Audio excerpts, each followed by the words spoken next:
I had so much authority anxiety at work. Have you? Have you found yourself hesitating to maybe speak up in meetings with higher ups or whenever you had to cross paths with an authority figure, someone with more power in the hallway? Did that cause you some anxiety?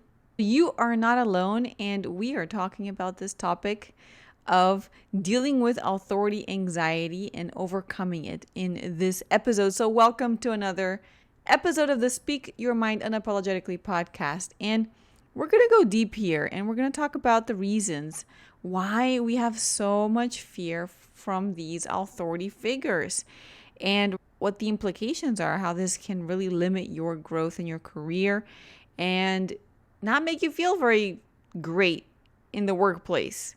We're also going to talk about some practical strategies that I personally use to help me humanize the people in power and some steps that you can start to take that journey today. All right, so authority figure can be anyone that is perhaps older than you, a much older person, or someone with a very big title, someone that makes a lot of money, someone that has a lot of power. Sometimes we associate authority with a typical older white male, for example. Let me tell you a little bit about what that fear of authority looked like for me, because I had this for the longest time and it really interfered with my work happiness, my ability to grow in my career, to develop, to gain new skills. Here's some examples of what that looked like for me. First of all, when I was in meetings, if there was an authority figure and there's someone usually, let's say, 2 levels above me or more, like my boss's boss or someone even more senior than that in the room, then I tended to stay quiet. I thought my place was to stay quiet and not say anything. And the other part of it was that I didn't want to risk saying something that would sound stupid, that would be wrong, and it would be seen by this authority figure, and I couldn't take it back. Another thing that happened a lot was I was scared of having to be in an elevator ride in the company by myself with one of these authority figures. And even if it was like me and an authority figure and someone else, I'd still feel really awkward. And I actively avoid being in a situation where I would have to be in an elevator with a chief from my company or someone that might know me superficially. They know that I exist, but we never really had a major conversation. Now, the reason I felt awkward was that I felt like I had to somehow initiate the conversation and engage, because we had been in meetings before. I felt like it was my obligation to say something, but I didn't know what to say. I didn't know what to do, and I didn't want to sound stupid or overstep my boundaries. I did not want to be alone around any executive. And that was all because I was scared of authority and I had authority anxiety. Here's another thing. We had these long corridors and obviously restroom break or the cafeteria. The authority figures, the executives would also have to go there. And when I had to cross them, me individually had to cross one of these authority figures, it was awkward. It caused me so much anxiety. I thought so much. I would overthink it. I was thinking, oh my gosh, what do I do with my eyes? Where do I look? Do I make eye contact? At what point do I make eye contact? But I don't want to make too much eye contact or too soon. This is going to be awkward. Do I say something? Do I not say something? Do I ignore? Do I just try to follow them? Oh my gosh, should I walk faster? Because if I walk too slow, they're going to think that I'm not doing my job or I'm not busy enough. What do I do? What do I say? How loud should I speak? Should I say something? What should I say? It was a disaster every single time. And there was this guy who would always go to the restroom, the chief strategy officer, and I always had to go to the restroom, and this was not good. It was very anxiety inducing. And this person wouldn't really look or talk to me, but I felt like I should because I did know him and he did know me. So it was terrible, and it didn't have to be. So I was alone. I was scared of being alone with them in elevators. I was scared of being alone with them in a corridor. And another thing that I felt was that I had to comply. Like I could not ever challenge or disagree with them ever, even though maybe I didn't agree with them. And there was something, it was almost as if I was choosing to distance myself from them because I didn't feel like I belonged in their sphere of influence. As if I was positioning myself at a lower caste because my caste should not interact with the caste of those with those titles. You see what I'm saying? It's very strange, but that's how I felt. And another thing is that with authority figures, I didn't feel like I could stand up for myself or ask for a promotion or ask for an opportunity or ask for work-life balance or ask for mentorship. It didn't feel right asking for things.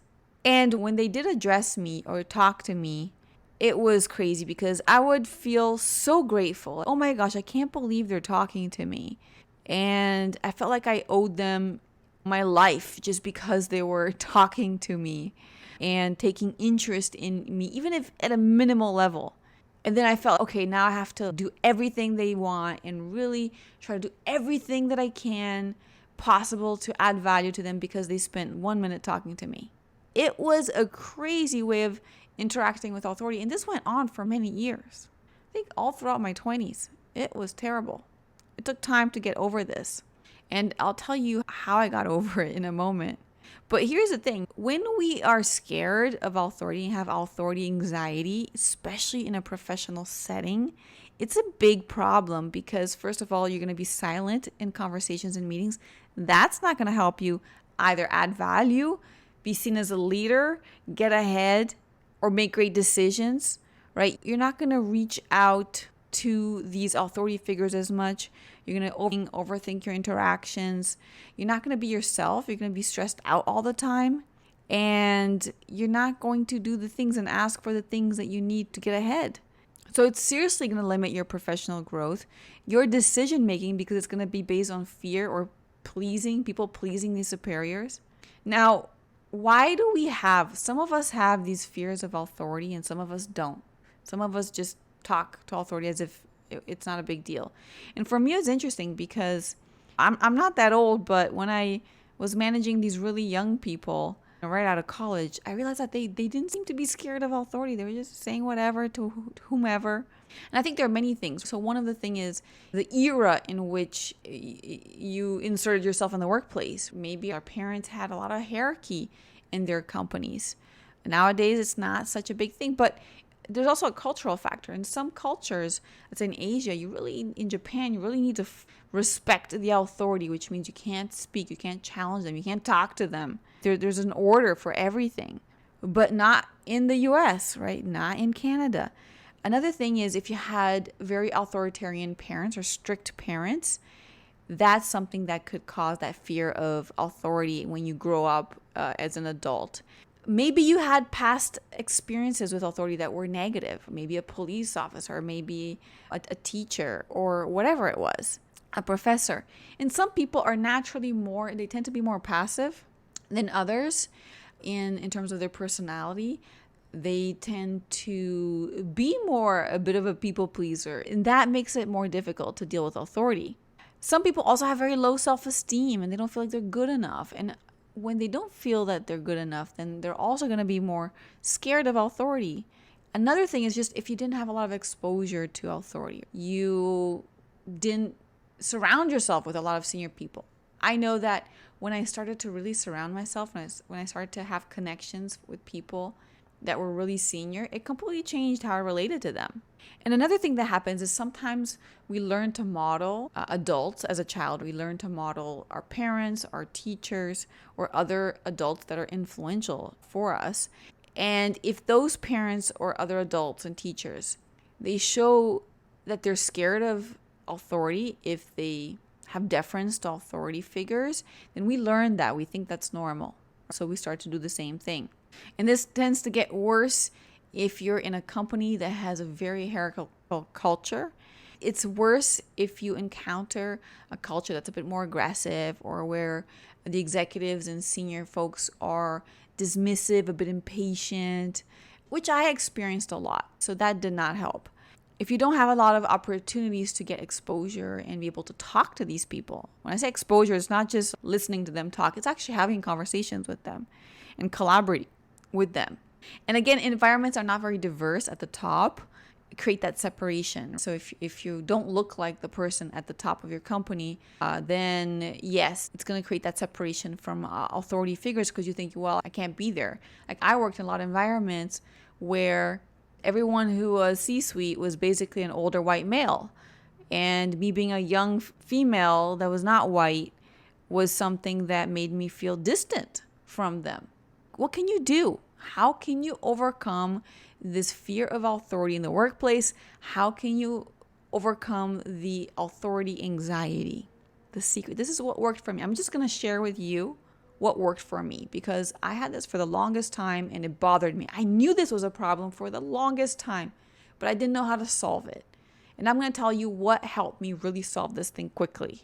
It was to find ways to humanize these people, these authorities, because I saw them like gods. These perfect human beings are at the top, and I couldn't see them as humans, just like me. So how do you humanize these authority figures if you don't really know them very well? Here's one thing that happened to me. When I started to be able to work with them, so I worked at a management consulting firm, and there was a partner. And this was a nice partner. He wasn't evil like some of the others, but he was a nice guy, and he put me on Zoom. He was on a Zoom call with his family. This was my first day at work. It was like past midnight, and we were talking about presentation, things I had to do, because he was going on a trip after that.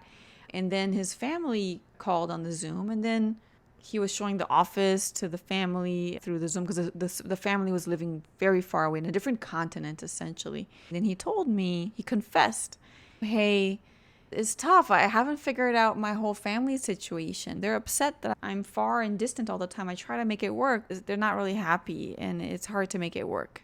There's another partner at the company that at some point, when I actually had a one-on-one conversation with him, he confessed that he was not really satisfied with his job, and he was looking to find fulfillment and purpose by doing a certain thing, by focusing in a certain area. When I started to notice their limitations, there's another one that I remember him talking about health issues, all these health issues that they had. Another one that was having issues with their family and their children. And when I started to listen to the issues that they had, so for example, the health issues, they had serious health issues, and I did not have health issues. So I thought, okay, regarding health, I'm in a better situation than these authorities. So maybe I am the authority relative to them in health or in other areas. And that helped me see them as human just by noticing their limitations. And it didn't happen all the time, but when it did happen, it really allowed me to even feel a connection to them and not see them as these creatures like Greek gods that you imagine they're looking from above, they're looking at you, observing your every move and judging you. No, that's not how I saw them anymore. It really fundamentally changed how I related to those authority figures. The second thing is related to that, which is what I call exposure therapy. Is just finding more time to be around them in your workplace. Put yourself in opportunities, in projects, in meetings where you will be around a lot of senior people. For me, that meant I asked my boss to be in meetings with more senior people. I wanted to be in meetings with more senior people a lot more often, even though it was anxiety inducing. But I knew that exposure would help me. Exposure to the things that make you fearful help you lose that fear. You could also ask these authority figures to mentor you. That's a great way. There's someone that came to the podcast and said that she was in a leadership development program where part of her program was to once a month request an executive in her company for a lunch meeting or a 30-minute meeting and interview them and just ask a bunch of questions. And she said that was incredible because it helped her demystify this idea of the authority and humanize them. And the third thing that I want to share is also related to this notion of humanizing them, which is to actively build relationship with these people, right? For me, let me tell you what I did. I would see some of them downstairs in the cafeteria, people that maybe I knew, they knew me. We were in meetings together, but I didn't really have a relationship with them. And it took me a lot of guts. This was not easy. It took me a lot of guts and a lot of intentionality. And sometimes I got rejected. but sometimes I'd get there and I'd get my lunch. And usually this would be at the end of the lunch timing, so there wouldn't be a lot of people around in the cafeteria. And I'd come by them and say, hey, may I sit with you for lunch? I know that sounds like a crazy move, but I did it. And more often than not, they would say yes. Sometimes they wouldn't hang out for very long, but we did get to exchange a few ideas. And the main thing for me was I started to notice the authority figures that were more open, that were less dismissive, that didn't talk to me as if I was a lower caste individual.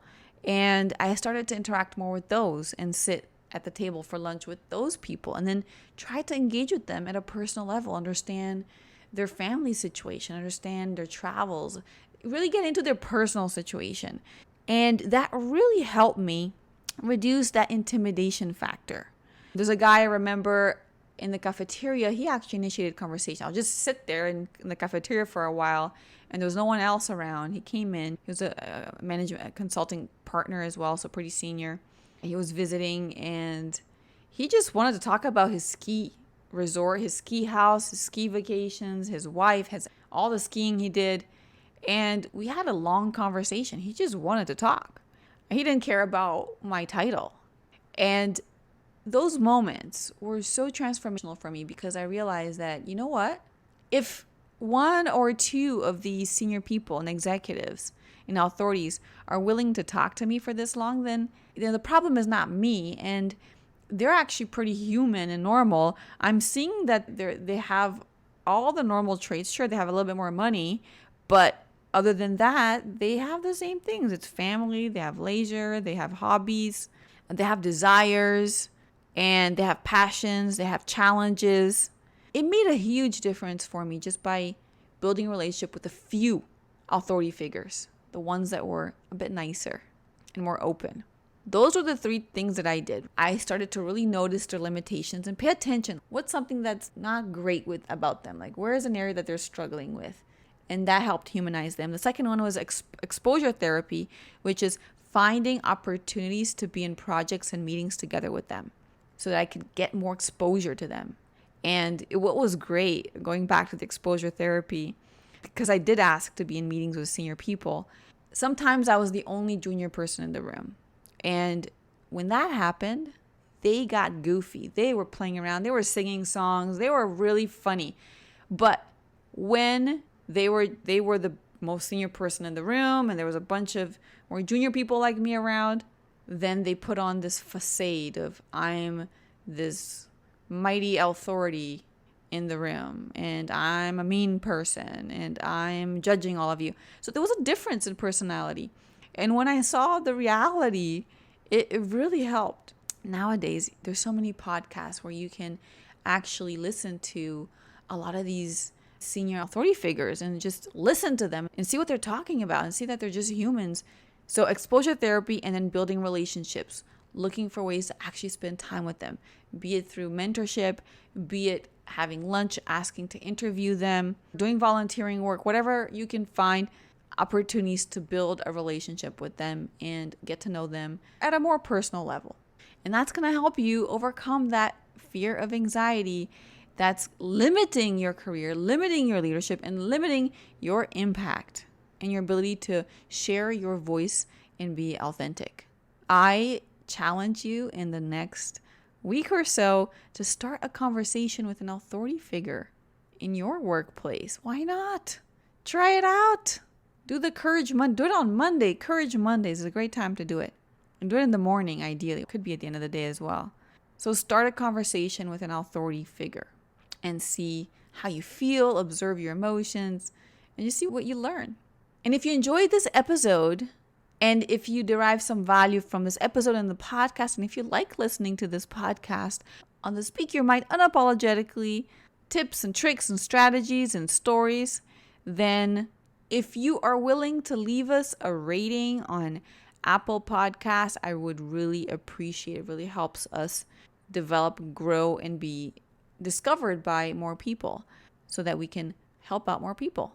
So a rating or a review or both would be greatly appreciated. Thank you for listening. I appreciate your time and being here with me, and I will see you in the next episode. Bye for now.